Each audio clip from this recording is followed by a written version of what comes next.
अपना chapter number 7 चल रहा था। चैप्टर नंबर 7 में आज हम पढ़ते हैं आधुनिक आवर्त सारणी। तो सबसे पहले बात करते हैं कि आधुनिक आवर्त सारणी वो किसने दी थी। तो आधुनिक आवर्त सारणी दी थी हेनरी मोजले ने। किसने दी थी? हेनरी मोजले ने 1913 में दी थी। ठीक है। आधुनिक आवर्त सारणी का निर्माण किसने किया था? हेनरी मोजले ने। क्योंकि जो मेंडलीव की आवर्त सारणी थी उसमें काफ़ी कमियां थी, उन कमियों को दूर करके जो आधुनिक आवर्त सारणी जो इस समय हम पढ़ते हैं उस आधुनिक आवर्त सारणी का निर्माण किसने किया था? हेनरी मोजले ने किया था। अब इस हेनरी मोजले ने किस आधार पर आधुनिक आवर्त सारणी बनाई? आधार किसको लिया इन्होंने?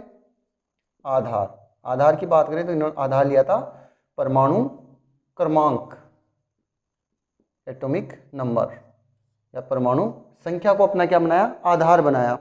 क्योंकि जो नाभिक होता है परमाणु के नाभिक में P बराबर Z होता है, ये मैंने बताया था आपको। मतलब जितना परमाणु क्रमांक होता है उसके नाभिक में उतने ही प्रोटॉन होते हैं। और ये भी बताया था प्लस Eb होता है, क्योंकि परमाणु कैसा होता है? उदासीन होता है, और जितना प्रोटॉन होगा उतना ही परमाणु क्रमांक होता है, उतना ही इलेक्ट्रॉन होता है। तो इस आधार पर उन्होंने दिया। नियम क्या था इनका? नियम की बात करें तो आधुनिक आवर्त सारणी का नियम था कि तत्वों के भौतिक और रासायनिक गुणधर्म उनके परमाणु किसके क्रमांक के आवर्ती फलन होते हैं। यानी किस पर निर्भर करते हैं? परमाणु क्रमांक पर निर्भर करते हैं। तत्व के भौतिक व रासायनिक गुणधर्म उनके परमाणु क्रमांक के आवर्ती फलन होते हैं। आवर्ती फलन होते हैं। ये तो किसका नियम था? आधुनिक आवर्त सारणी का नियम था। ठीक है। क्या था? कि तत्वों के भौतिक और रासायनिक गुणधर्म उनके परमाणु क्रमांक के आवर्ती फलन होते हैं। और ये आपके सामने जो आधुनिक आवर्त सारणी है उसको मैंने बना रखा है। ये आधुनिक आवर्त सारणी है। अब इस आधुनिक आवर्त सारणी में जो 37 पंक्तियां थी, क्या थी? 37 पंक्तियां। ये जो 37 पंक्तियां देख रहे हो आप, ऐसी 37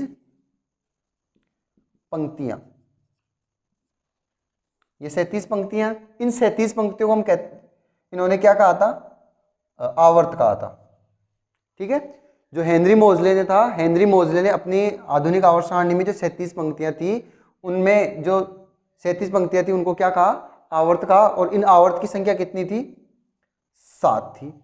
कितनी थी? 7 थी। तो 7 कौन सी है वो देखते हैं। देखो 7 कौन कौन से हैं। ये रहे 1 2 3 4 5 6 और 7। ये जो नीचे आपको दिख रहा है वो एफ ब्लॉक है। और यह एफ ब्लॉक कहाँ से? यहाँ से जो लेंथेनम है वहां से तो कौन सी? लेंथेनाइट सीरीज स्टार्ट होती है, और एक्टिनम के बाद में एक्टिनाइट सीरीज श्रेणी स्टार्ट होती है। तो यहाँ से ये 6वें और 7वें आवर्त में ही आते हैं। तो आवर्त कितने हो गए? 7 हो गए। अब इन आवर्तों की बात करें तो आवर्त कितने हैं? 7 हैं। 1 2 3 4 5 6 और 7। अब इनमें जो तत्व संख्या है, कितने तत्व हैं उनको देख लेते हैं। तत्व ये तो कौन से हैं? आवर्त। और यहां देख लेते हैं तत्व संख्या। तत्व संख्या कितनी है वो देखते हैं। पहले आवर्त की बात करें तो पहले आवर्त में 1 और ये रहा 2 ही तत्व मौजूद हैं। और इसका नाम क्या दिया है इन्होंने? अति लघु आवर्त। क्या कहा इन्होंने? हेनरी मोजले ने इसको कहा अति लघु आवर्त। मतलब छोटे से भी और भी छोटा, क्योंकि कितने तत्व हैं? सिर्फ 2 ही तत्व हैं, इसलिए इसका नाम क्या दिया? अति लघु आवर्त। दूसरा ये रहा, दूसरा आवर्त ये रहा। इसमें तत्वों की संख्या कितनी है? 1 2 और 6 ये रहे, तो कितने हो गए? 8 तत्व हैं, और इसलिए इसको नाम क्या दिया? लघु आवर्त। ठीक है। और इसमें बात करें, इसमें ब्लॉक कौन कौन से आ जाते हैं? एस व पी ब्लॉक के एलिमेंट से आते हैं। तीसरा वाला देखें तो तीसरा ये रहा, तो तीसरे में भी कितने आएंगे? 2 तो ये रहे और 6 ये रहे, तो कितने हो गए? 8 एलिमेंट हो गए। और 8 को भी क्या कहते हैं? 8 होने की वजह से इसको लघु आवर्त कहते हैं, मतलब छोटे आवर्त कहेंगे। नेक्स्ट की बात करें फोर्थ की, तो फोर्थ में कितने एलिमेंट्स हैं?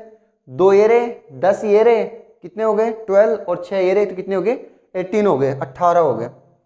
ठीक है, और 18 को क्या कहा? दीर्घ आवर्त। दीर्घ का मतलब बड़े हो गए। बड़े कैसे हो गए? कि इनमें तत्वों की संख्या बढ़ गई। क्यों बढ़ी? क्योंकि इसमें दूसरा ब्लॉक और स्टार्ट हो गया। तो कौन सा ब्लॉक स्टार्ट हो गया? एस पी तो चल ही रहे थे, प्लस डी ब्लॉक भी स्टार्ट हो गया, इसलिए एलिमेंट संख्या कितनी हो गई? 18 हो गई। नेक्स्ट की बात करें पांचवें की, तो पांचवें में कितने हैं? पांचवें में कितने हैं? वही 18 है। कितने हैं? 18 है, और इसलिए इसको भी क्या कहा? दीर्घ आवर्त कहा। और इस दीर्घ आवर्त में कौन कौन से ब्लॉक के तत्व आ रहे हैं? एस के, पी के और डी ब्लॉक के एलिमेंट आ रहे हैं। छठवें आवर्त की बात करें अपन, तो छठवें आवर्त में 18 तो पहले से ही थे, और 14 किसके आगे? एफ ब्लॉक के भी आगे। तो कितने हो गए? 18 और 14 32 हो गए। कितने हो गए? 32। तो 32 होने की वजह से इनको क्या कहते हैं? अति दीर्घ आवर्त। इनको क्या कहा? अति दीर्घ आवर्त, मतलब बड़े हो गए, ज्यादा आगे। ज्यादा कितने आगे? 32 आ रहे हैं, तो 32 तो बहुत ज्यादा हो गए, इसलिए इनका नाम क्या दिया गया? अति दीर्घ आवर्त। कौन कौन से ब्लॉक के एलिमेंट आ रहे हैं इसमें? एस के भी आ रहे हैं, पी के भी आ रहे हैं, डी के भी आ रहे हैं, और ए ब्लॉक के भी आ गए।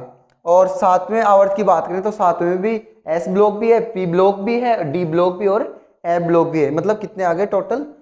32। और इसलिए इसको भी क्या कहते हैं अपन? अति दीर्घ आवर्त नाम दिया। और अति दीर्घ आवर्त में एस के क्या आ रहे हैं? पी के भी, डी के भी और ए ब्लॉक के एलिमेंट भी आ रहे हैं। ये तो बात किसकी होगी? जो 37 पंक्तियां बताई थी हेनरी मोजले ने, उनकी। तो 37 पंक्तियां कितनी थी? 7। उनको हम कहते हैं आवर्त। और 7 आवर्त की बात कर ली। पहले आवर्त में 2 तत्व हैं, इसको अति लघु आवर्त कहेंगे। दूसरे में और तीसरे में 8 है, इसलिए इनको क्या कहेंगे? लघु आवर्त। चौथे और पांचवें में 18 एलिमेंट हैं, इसलिए इनको कहते हैं दीर्घ आवर्त। और छठवें और सातवें जो आवर्त है उसमें 32 तत्व होने की वजह से इनको क्या कहते हैं? अति दीर्घ आवर्त कहते हैं। फिर हेनरी मोजले ने जो ऊर्ध्वाधर स्तंभ थे, ऊर्ध्वाधर स्तंभ, ऊर्ध्वाधर स्तंभ कैसे थे? ऐसे थे। इन ऊर्ध्वाधर स्तंभों को कहा वर्ग, और इन वर्गों की संख्या कितनी थी? 18 थी। कितनी थी? 18। और 18 कौन कौन सी है वो देखते हैं अपन पीरियोडिक टेबल में। तो 18 ये रहे, 1 2 3 4 5 6 7 8, ये रहा 9 10 11 12 13 14 15 16 17 और 18। टोटल कितने हैं? 18 वर्ग हैं। ठीक है, और इनको बांट रखा है, विभक्त भी कर रखा है। फर्स्ट किस किस में बांट रखा है? फर्स्ट ए और फर्स्ट बी में, second A second B, third A third B, fourth A fourth B, fifth A fifth B, 6 A 6 B, 7 A और 7 बी। फिर 8 में कितने दे रखे हैं? 8 में कितने वर्ग दे रखे हैं? 3 वर्ग दे रखे हैं। अभी बताता हूँ कहाँ है। और एक कौन सा है? शून्य ग्रुप है, शून्य ग्रुप। तो टोटल कितने हो गए देख लो? 2 2 4 2 6 2 8 2 10 2 14 2 12 और 14, 14 और 3 17, 17 और 1 18 हो गए। तो यहाँ पर देखो जो पहला वर्ग है उसको फर्स्ट ए नाम दे रखा है, सेकंड वाले को सेकंड ए दे रखा है, जो थर्ड वाला है उसको थर्ड बी, फोर्थ वाले को फोर्थ बी, फिफ्थ वाले को फिफ्थ बी, सिक्स वाले को सिक्स बी, सेवन वाले को सेवन्थ बी।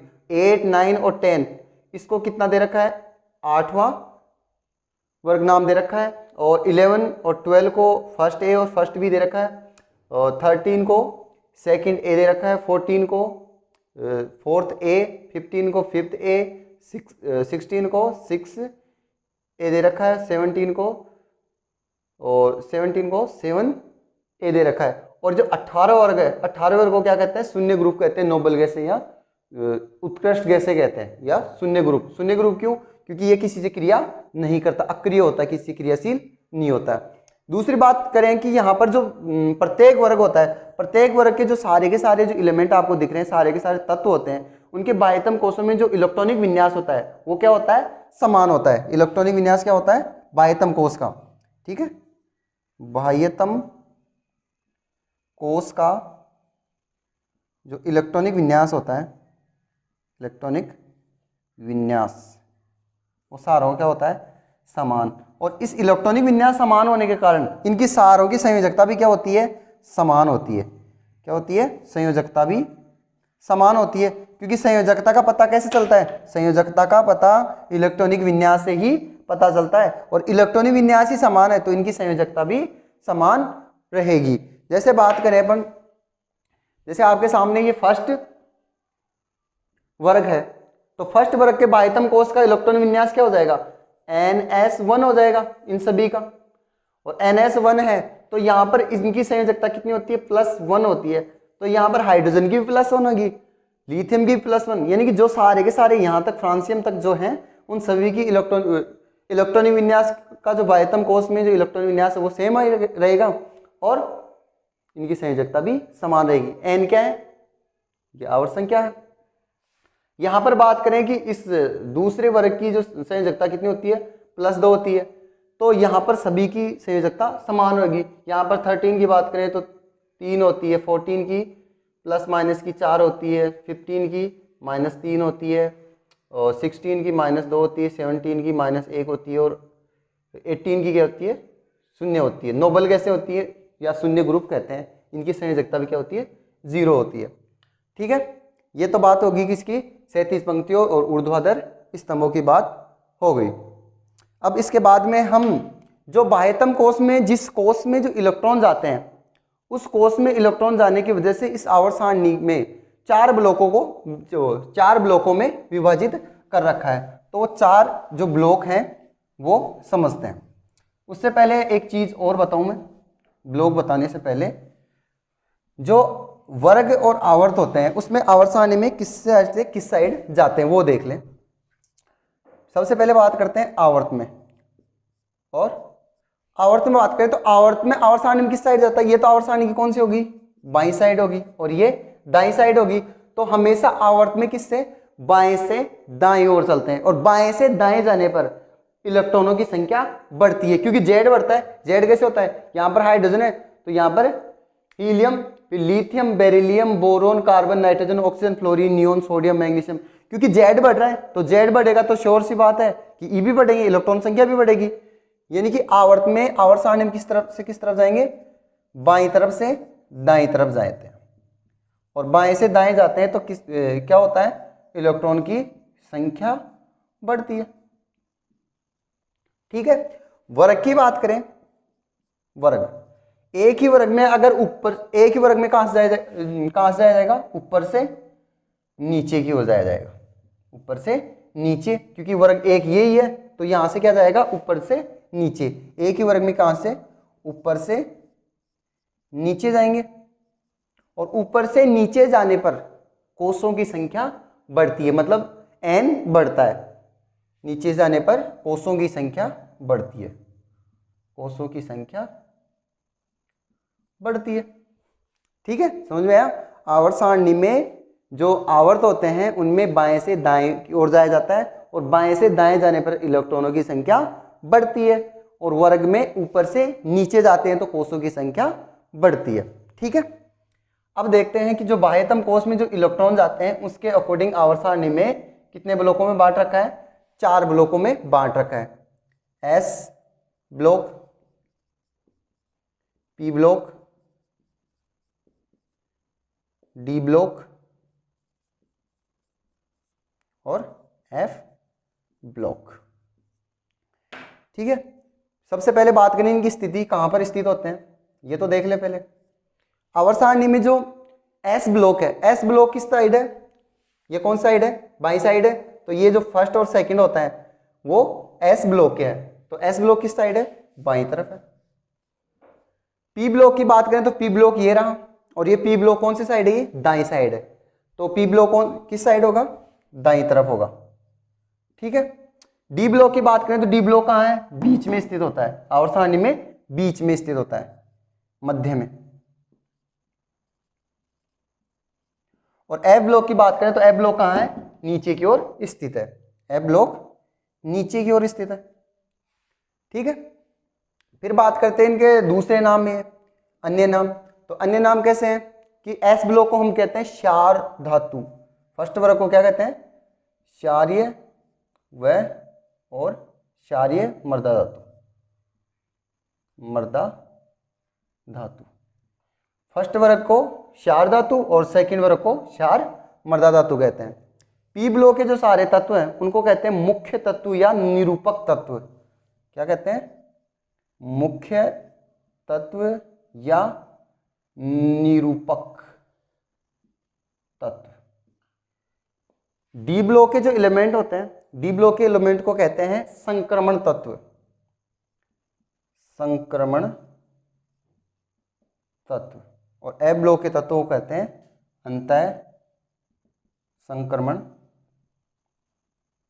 तत्व, अंतः संक्रमण तत्व या आंतरिक संक्रमण तत्व कहते हैं। ठीक। और क्या बताया जाए इसमें, S P D F block हो ही गए। और इसमें बात करते हैं यहाँ पर एफ ब्लॉक की। तो एफ ब्लॉक कहाँ से स्टार्ट होता है, एफ ब्लॉक देखो दो श्रेणियों में विभक्त होता है। एक तो होता है लैंथेनाइड और एक होता है एक्टिनाइड। दो श्रेणियों से स्टार्ट होता है, एक तो लैंथेनाइड और एक एक्टिनाइड। लैंथेनम के बाद में लैंथेनाइड श्रेणी स्टार्ट होती है और एक्टिनम के बाद में एक्टिनाइड श्रेणी स्टार्ट होती है। तो ये जो लैंथेनम है और इस लैंथेनम के बाद में जो तत्व आते हैं वो कहां पर चले जाते हैं, एफ ब्लॉक में चले जाते हैं। ये वाला तो कौन सा है, एस ब्लॉक, ये बीच वाला डी ब्लॉक, ये नीचे वाला एफ ब्लॉक और ये इधर वाला पी ब्लॉक। ठीक है, पी ब्लॉक। यहां पर लैंथेनाइड और एक्टिनाइड, लैंथेनम के बाद में तो लैंथेनाइड श्रेणी स्टार्ट होती है और एक्टिनम के बाद में एक्टिनाइड श्रेणी स्टार्ट होती है। बात करें कि वर्ग कौन कौन से आते हैं, वर्गों की बात कर लेते हैं कि एस ब्लॉक के कौन से वर्ग होते हैं, फर्स्ट व सेकंड, ये तो वर्ग हो गए। वर्ग कौन कौन से आते हैं, पी ब्लॉक में 13 से 18 तक, कहाँ तक, 13 से 18 तक आते हैं। और एफ के डी के कहाँ से होते हैं, डी के 3 से लेकर 12 तक, 10 हो गए। और एफ के दो श्रेणियां हैं, एक तो लैंथेनाइड श्रेणी है और एक एक्टिनाइड श्रेणी है। तो इसके आधार पर इन्होंने विभक्त किया। अब कहें कि भाई लैंथेनाइड श्रेणी कौन से एलिमेंट, कौन से नंबर का जो एटॉमिक नंबर होता है वहां से लेकर कहाँ तक आती है, और एक्टिनाइड कहाँ से लेकर कहाँ तक की स्टार्ट होती है। इसके लिए हम देखो इनका जो आवर्त सारणी होती है इसमें किसी भी तत्व का हम क्या निकाल सकते हैं, परमाणु क्रमांक बता सकते हैं। उसके लिए देखो हम परमाणु क्रमांक देखते हैं कैसे पता लगाएं। पता लगाने के लिए देखो यहां पर हाइड्रोजन का पता है कि परमाणु क्रमांक कितना होता है, इसका 1 होता है। और नीचे वाले की एक ही हम वर्ग की बात कर लेते हैं, एक ही वर्ग में सबसे पहले हाइड्रोजन है, हाइड्रोजन का परमाणु क्रमांक 1 होता है। अब लिथियम का कितना होता है, लिथियम का देखते हैं, लिथियम का कैसे निकालेंगे कि लिथियम से पहले कितने तत्व आ रहे हैं, 2 ही तो आ रहे हैं, 1 और ये रहा 2। तो मैं अगर ऊपर वाले में 2 जोड़ देता हूं तो इसका परमाणु क्रमांक आ जाएगा कि भाई 2 और 1 3, मतलब लिथियम कितने नंबर पे आ जाएगा, 3। फिर इस सोडियम से पहले कितने तत्व आते हैं, 2 तो ये रहे और 6 ये रहे, कितने हो गए, 8 हो गए। अगर मैं इनको जोड़ देता हूं, सभी को, इन तीनों को जोड़ता हूं तो किसका परमाणु क्रमांक आ जाएगा, सोडियम का आ जाएगा। मतलब मैं जोड़ूं 8 और 2 10, 10 और 1 11। सही बात है कि भाई सोडियम कितने नंबर पे आता है, 11 पे ही आता है। अब मैं कहूं कि यहां पर कितना जोड़ूं कि पोटेशियम का आ जाए, तो पोटेशियम से पहले कितने तत्व आ रहे हैं, 2 तो ये रहे और 6 ये रहे, तो कितना जोड़ूंगा मैं, 8 आएंगे। ठीक है, 8 में जोड़ता हूँ, 8 8 16, 16 और 2 18, 18 रहे 19, बिल्कुल सही है कि पोटेशियम कितने नंबर पे आता है, 19 नंबर पे आता है। अब यहां पर देखते हैं आरबी, आरबी से पहले देखो कितने आ रहे हैं, 2 ये रहे, 10 ये रहे और 8 ये रहे, कितने हो गए टोटल, 18 आ गए। कितने जोड़े जाएंगे, 18। सीजीएम से पहले देखो कितने आते हैं, तो सीजीएम से पहले भी कितने आते हैं, 18 आ रहे हैं। ठीक है, अब 18 जोड़ो, 18 18 36 और 8 8 16, 16 और 2 18, 18 रहे 19, टोटल कितने हुए 5 और 4 रहे 5, कितने हो गए ये 55। सीजीएम कितने पे आ गया 55, ये 56, ये 57, यानी लेंथ एनम कहाँ से हो गया 57। तो 58 नंबर का जो एलिमेंट आएगा वो कहाँ पर आ रहा है, एफ ब्लॉक में आ रहा है। मतलब लेंथ एनाइड कहाँ से स्टार्ट होगी, 58 से स्टार्ट होगी। 58 से आगे देख लो, 59 60 61 62 63 64 65 66 67 68 69 70 71, कहाँ तक आएगी 71 तक। मतलब 58 से स्टार्ट होगा 71 तक के जो एलिमेंट हैं वो कहाँ पर आएंगे, लेंथ एनाइड श्रेणी में आएंगे। इसी प्रकार हम नेक्स्ट का निकाल सकते हैं। नेक्स्ट का कैसे, एक्टिनाइड श्रेणी का कैसे निकालेंगे कि अब देखो एक्टिनाइड श्रेणी में जो फ्रांसियम होता है, फ्रांसियम से पहले कितने आ रहे हैं एलिमेंट, 2 ये रे, 10 ये रे और 8 ये रे, कितने हो गए 18, और 18 और 14 ये रे, कितने हो गए 32। मतलब कितना जोड़ना पड़ेगा अब 32, मतलब 55 में 32 जोड़ो,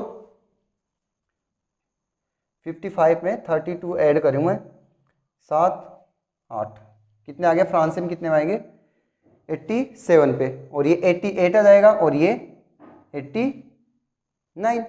मतलब एक्टिनम कितने पर आ रहा है 89 पे, और ये कहाँ से स्टार्ट होगा 90 से स्टार्ट होगा, और 90 से कहाँ तक जाएगा 90 91 92 93 94 95 96 97 98 99 100 1 2 3, मतलब कहाँ से स्टार्ट हो, कहाँ तक होगा 103 तक। एक्टिनाइड श्रेणी कहाँ से स्टार्ट हो रही है 90 से 103 तक। ठीक है, अब आपको पता चल जाएगा कि लेंथेनम के बाद में लेंथेनाइड श्रेणी स्टार्ट होती है, और कहाँ से कहाँ तक आते हैं तत्व 58 से 71 तक, और एक्टिनम के बाद में एक्टिनाइड श्रेणी स्टार्ट होती है, और वो कहाँ से स्टार्ट होती है 90 से 103 तक आती है। और कैसे पता रखोगे, ये देखो एक हो गया 2 8 8 18 18 32, इससे हम निकाल सकते हैं किसी का भी परमाणु क्रमांक 2 8 8 18 18 32 से। ठीक है, एक बात और देखो कि यहां पर देखो 90 91 और 92 नंबर पर कौन आता है, यूरेनियम आता है। और आपको पता है कि प्रकृति में अभी तक 118 तत्वों की तो खोज हो चुकी है, और उनमें से 92 मतलब यूरेनियम तक ही क्या होते हैं प्रकृति में मौजूद होते हैं। और उसके बाद में जो भी तत्व खोजे हुए हैं, ये जो बाद में आपको सारे के सारे जो दिख रहे हैं, यहां तक, यहाँ 118 आ जाएगा। यहाँ तक जो सारे जो तत्व दिख रहे हैं आपको, वो प्रयोगशाला में बनाए गए हैं, और इन सारे तत्वों को जो यूरेनियम के बाद में हैं, जो प्रयोगशाला में बनाए रखे हैं, उनको पैरा यूरेनियम तत्व कहते हैं। यानी यूरेनियम के बाद इनकी खोज हुई है, इनको क्या कहते हैं, पैरा यूरेनियम, पैरा यूरेनियम तत्व कहते हैं। ठीक है, और ये तो आज हो गई अपनी आधुनिक आवर्त सारणी। आधुनिक आवर्त सारणी के बारे में हमने पढ़ा कि आधुनिक आवर्त सारणी हेनरी मोजले ने दी थी, और इनका नियम था तत्वों के भौतिक और रासायनिक गुणधर्म उनके परमाणु क्रमांक के आवर्ती फलन थे। और उन्होंने जो 37 पंक्तियां थी उनको आवर्त का, और आवर्तों की संख्या कितनी थी 7,